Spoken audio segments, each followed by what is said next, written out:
Hello दोस्तों।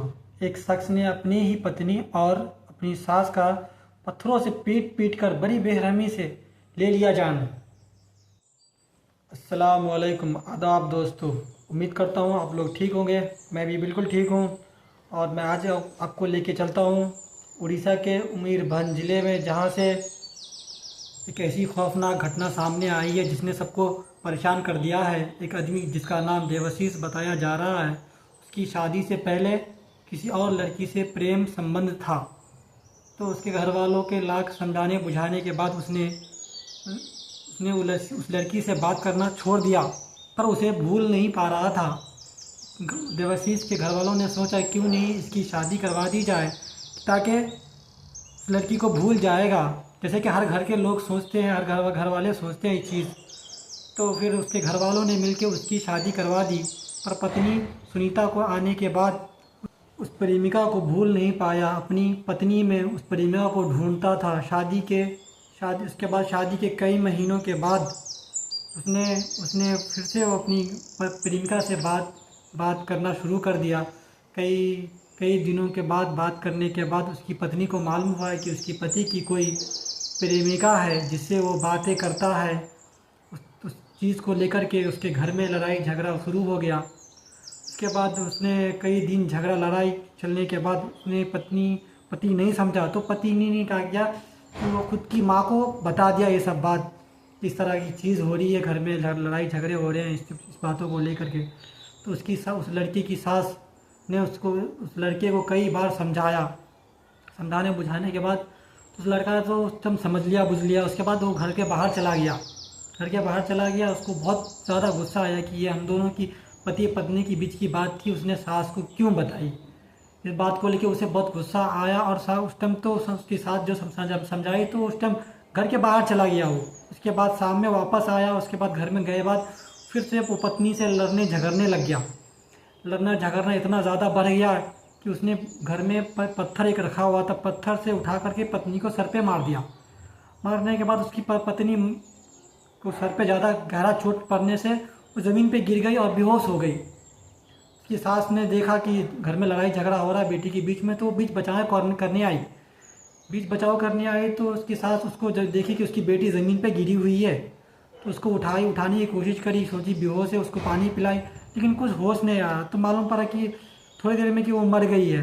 अब उस बात को लेकर लड़का घबरा गया, डर गया, घबरा गया कि अब क्या जब मैं जेल चला जाऊँगा पुलिस वाले मुझे पकड़ लेंगे। वो खौफ में डर में आके उसने सास को भी मार दिया। सास को उसी पत्थर से कई पत्थर मारा।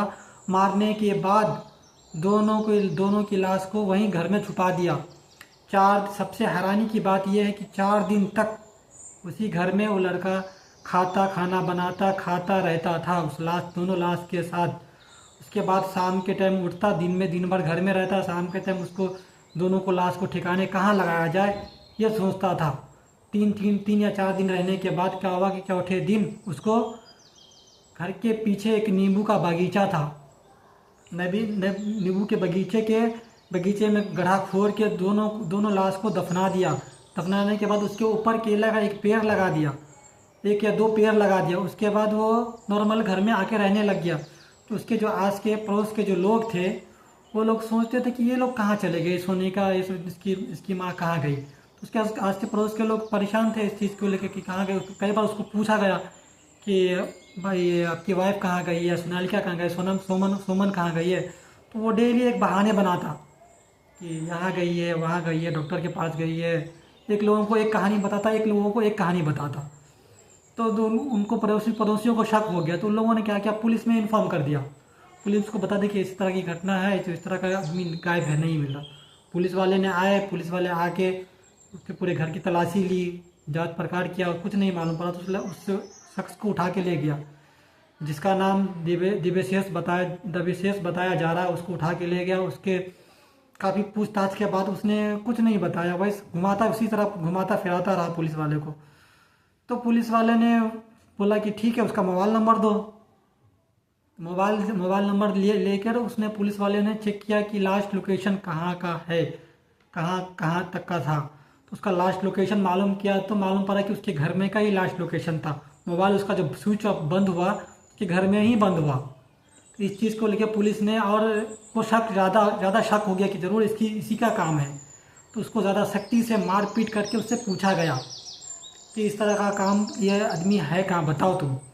तो उसने सच बताई कि इस तरह का मुझे मुझे शादी से पहले किसी और लड़की से प्रेम था। उसके बाद मेरे घर वालों ने समझा बुझा कि मेरी शादी करवा दी, और इस तरह के घर में मैं बात फिर से उससे उसको भूल नहीं पा रहा था। मैं उससे घर में झगड़ा हुआ, मारपीट हुआ, मैं उसे मारा, वो मर गई, दोनों के दोनों मर गए। तो फिर इस तरह की बात हुई। तो उसने पुलिस वाले को बताया कि घर के पीछे एक नींबू का बगीचा है, उसमें मैं गाड़ दिया हूँ, उसे दफना दिया हूँ, दोनों को दफन कर दिया हूँ।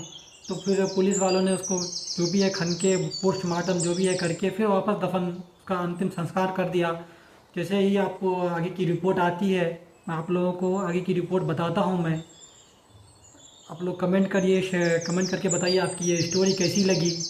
इसी तरह की स्टोरी आती रहेगी। मेरे यूट्यूब पे देख रहे हैं तो सब्सक्राइब करें, लाइक करें, शेयर करें, और फेसबुक पर देख रहे हैं तो फॉलो कर लें और लाइक शेयर ज़रूर करें। कमेंट बॉक्स में ज़रूर बताएं कि आज की स्टोरी कैसी लगी। बाय बाय, अल्लाह हाफिज़, दुआ में याद रखिए।